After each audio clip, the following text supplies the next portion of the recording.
Oleh karena itu, menurut Mahkamah, tindakan Presiden belum dapat dikategorikan sebagai pelanggaran terhadap hukum positif. Reaksi calon presiden atau capres nomor urut 1 Anies Baswedan menggelengkan kepala dalam sidang pembacaan putusan MK terkait perselisihan hasil pemilihan umum atau PHPU di gedung MK Jakarta pada Senin 22 April 2024 terlihat jelas. Sementara capres nomor urut 3 Ganjar Pranowo terlihat langsung mengenakan kacamata kembali. Diketahui MK tidak menemukan korelasi penyaluran bantuan sosial atau bansos dengan kenaikan suara salah satu pasangan calon tertentu di Pilpres 2024. Adapun Hakim Ridwan Mansur yang membacakan pertimbangan hukum tersebut. Berdasarkan pantauan wartawan, reaksi langsung terlihat dari Anies dan Ganjar saat mendengar hal tersebut. Anies Baswedan tampak tersenyum dan geleng kepala saat mendengar pertimbangan hukum yang dibacakan Hakim Ridwan.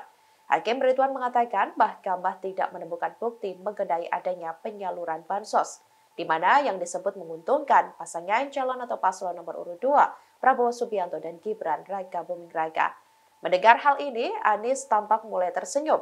Atas alasan tersebut, Hakim Ridwan menyampaikan Mahkamah tidak menilai tindakan Presiden Jokowi soal penyaluran bansos sebagai pelanggaran hukum. Senyum Anies juga tampak menyiratkan ada sesuatu yang dipikirkannya. Belum berhenti tersenyum, Anies terlihat menggeleng-gelengkan kepala saat Hakim Ridwan Mansur membacakan kalimat yang berikut. Senyum Anies semakin terang namun bukan seperti senyuman bahagia, yakni melainkan ada hal lain yang diduga sedang dipikirkannya terkait pertimbangan hukum MK tersebut. Sementara Ganjar Pranowo yang mendengar hal tersebut terlihat langsung mengenakan kacamata dan terlihat mengetik. Mengenai pemilu saat ini, pola komunikasi pemasaran juru kampanye yang melekatkan citra dirinya kepada kandidat atau pasangan calon tertentu bukanlah tindakan yang melanggar hukum. Namun, endorsement atau perlekatan citra diri demikian sebagai bagian dari teknik komunikasi persuasif potensial menjadi masalah etika manakala dilakukan oleh seorang presiden yang notabene dirinya mewakili entitas negara, di mana seharusnya presiden bersangkutan berpikir, bersikap, dan bertindak netral dalam ajang kontestasi pemilih pasangan presiden dan wakil presiden yang akan menggantikan dirinya sebagai kepala negara sekaligus kepala pemerintahan.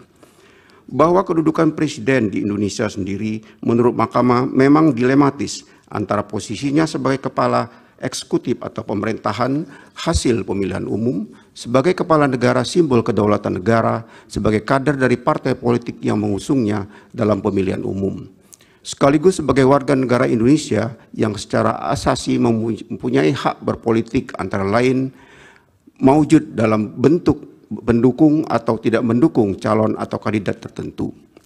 Bahwa menurut Mahkamah, mutlak diperlukan kerelaan presiden petahana untuk menahan atau membatasi diri dari penampilan di muka umum yang dapat diasosiasikan atau dipersepsikan oleh masyarakat sebagai dukungan yang bagi yang salah satu kandidat atau pasangan calon dalam pemilu.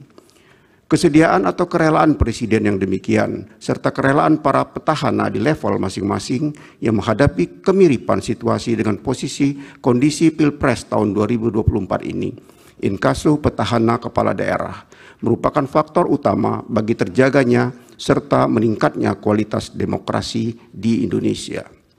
Bahwa namun kerelaan adalah wilayah moralitas, etis, ataupun fatsun sehingga posisi yang berlawanan dengannya, yaitu ketidakrelaan, tentunya tidak dapat dikenai sanksi hukum kecuali apabila wilayah kerelaan demikian telah berlebih dahulu dikonstruksikan sebagai norma hukum larangan oleh pembentuk undang-undang.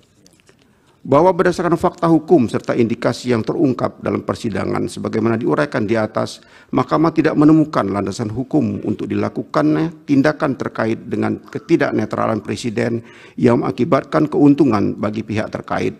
Sekali lagi, karena tolak ukur ataupun parameter ketidaknetralan presiden dalam pemilu termasuk wilayah etik belum diatur secara tegas dalam peraturan perundang-undangan khususnya di level undang-undang. Apalagi Undang-Undang Dasar 1945 dengan tegas menyatakan bahwa hak untuk tidak dituntut atas dasar hukum yang berlaku surut adalah hak asasi manusia yang tidak dapat dikurangi dalam keadaan apapun. Vide pasal 281 ayat 1 Undang-Undang Dasar 1945. Bahwa terlepas dari anutan asas legalitas demikian, Mahkamah menegaskan perlu perubahan paradigma mengenai netralitas kekuasaan eksekutif demi mewujudkan pemilihan umum yang jujur dan adil sebagaimana amanat pasal 22E ayat 1 Undang-Undang Dasar 1945, pasal 22E ayat 1 AKUO dengan tegas menyatakan bahwa pemilu dilaksanakan berdasarkan azas langsung, umum, bebas, rahasia, jujur, dan adil. Tentunya perubahan paradigma demikian harus dilakukan melalui perubahan atas undang-undang mengenai kepemiluan. Sebagaimana telah tersinggung dalam pertimbangan hukum sebelumnya, termasuk dalam hal ini berkenaan dengan pemilu yang memenuhi azas jujur dan adil. Bahwa setelah Mahkamah mencermati fakta hukum mengenai latar belakang program Bansos yang merupakan dalam persidangan terutama dari dalil permohonan, pemohon serta keterangan menteri-menteri yang dipanggil Mahkamah menemukan indikasi ketiadaan antisipasi Presiden dan dampak kunjungan dan pembagian Bansos terhadap fairness pemilu Presiden dan Wakil Presiden tahun 2024. Setidaknya, dari keterangan lisan 4 menteri dalam persidangan, Mahkamah tidak mendapatkan keyakinan akan bukti adanya maksud atau intensi dari Presiden terkait dengan penyaluran Bansos yang dilakukan oleh Presiden dengan tujuan untuk menguntungkan pasangan calon Presiden dan Wakil Presiden nomor urut 2. Oleh karena itu, menurut Mahkamah, tindakan Presiden belum dapat dikategorikan sebagai pelanggaran terhadap hukum positif. Terlebih, dalam persidangan Mahkamah tidak menemukan bukti-bukti yang meyakinkan Mahkamah adanya korelasi dan hubungan kausalitas antara penyaluran Bansos dengan pilihan pemilih.